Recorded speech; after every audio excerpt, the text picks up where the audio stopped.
Pemirsa, kita akan memasuki Habarnang Panambayan.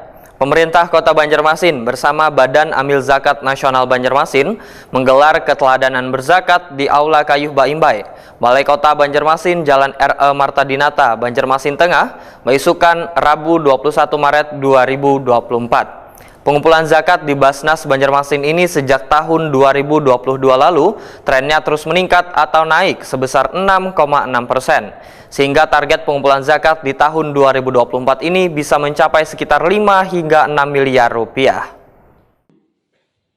Pemerintah Kota Banjarmasin bersama Badan Amil Zakat Nasional Banjarmasin menggelar keteladanan berzakat di Aula Kayuh Baimbai, Balai Kota Banjarmasin, Jalan R.E. Martadinata, Banjarmasin Tengah, beisukan Rabu 21 Maret 2024.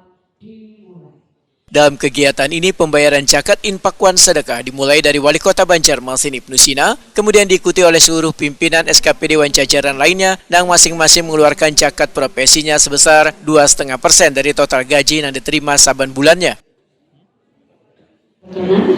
Untuk dapat menuju loket di sebelah kanan atau meja sebelah kanan pembayaran zakat Basnas Kota Banjarmasin.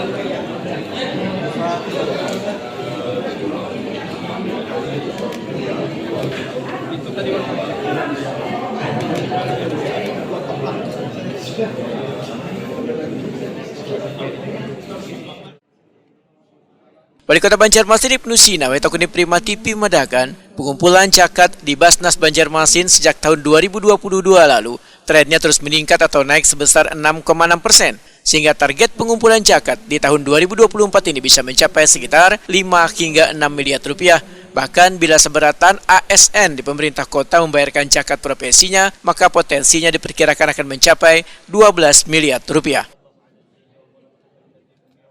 Mungkin di mudah-mudahan dengan mengeluarkan zakat profesi ini setiap bulannya, ini juga pendapatan dari pengumpulan zakat di Basnas Kota Banjarmasin bisa meningkat, karena trennya memang meningkat dari tahun 2022.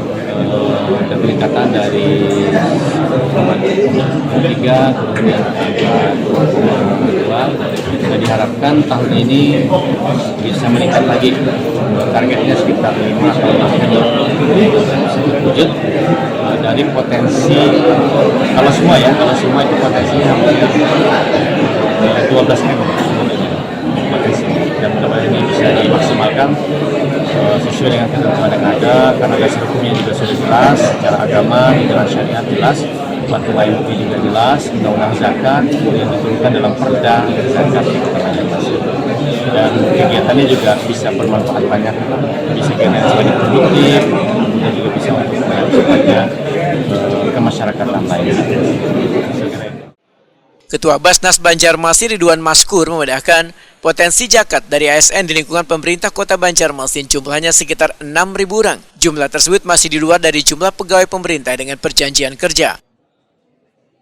Ridwan Maskur menyatakan, jika pengumpulan zakat ini nantinya tercapai sesuai target, maka akan bisa menangani berbagai persoalan sosial di tengah masyarakat.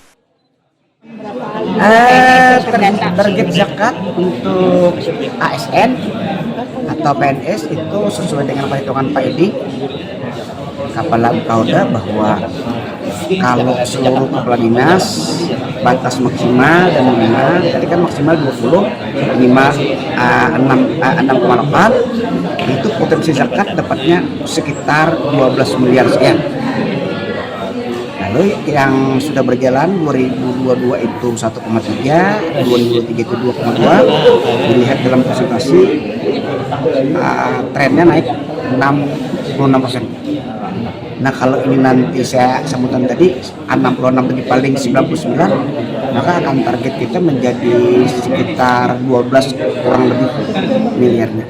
Kalau targetnya ini tercapai, ya kan, tadi dikatakan oleh Pak Ibnu Sina bahwa persoalan masyarakat yang 8 asnaf itu, sekarang kan kita sudah melakukan MOU dengan Bapak Dadi. Jadi stunting, yang fakir miskin, yang mobilaku, kemudian pemberian gizi ibu hamil, pelajar, duafa, OMKM, itu kan pesan sebenarnya.